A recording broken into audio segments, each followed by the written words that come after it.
Di akhir zaman, akan terjadi peperangan besar antara Muslim dengan kaum Yahudi.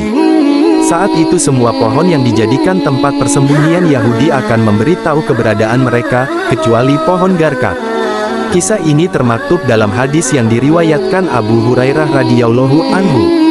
Rasulullah Shallallahu alaihi wasallam bersabda, kiamat tidak akan terjadi sehingga kaum muslimin memerangi Yahudi, lalu kaum muslimin akan membunuh mereka sampai-sampai setiap orang Yahudi bersembunyi di balik batu dan pohon, tetapi batu dan pohon itu berkata, wahai muslim, wahai hamba Allah, ada orang Yahudi di belakangku, kemarilah dan bunuhlah dia.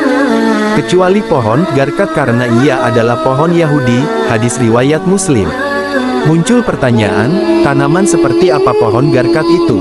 Untuk menambah pengetahuan, simak informasi mengenai tanaman yang disebut sebagai pohon Yahudi ini. Satu-satunya tempat persembunyian Yahudi berdasarkan hadis yang diriwayatkan oleh Abu Umamah Ra, ketika perang besar terjadi, Allah Subhanahu wa Ta'ala mempermudah jalan kaum muslimin untuk melawan Yahudi.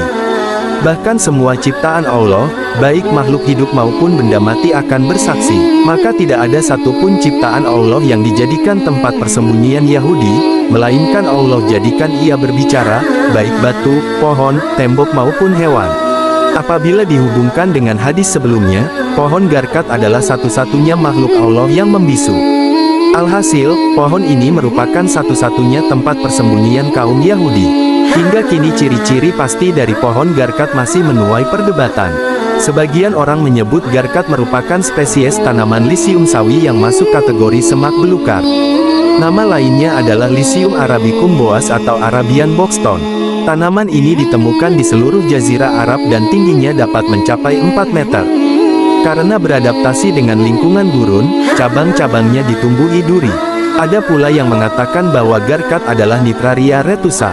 Tanaman ini juga masuk kategori semak dengan tinggi hingga 2,5 meter.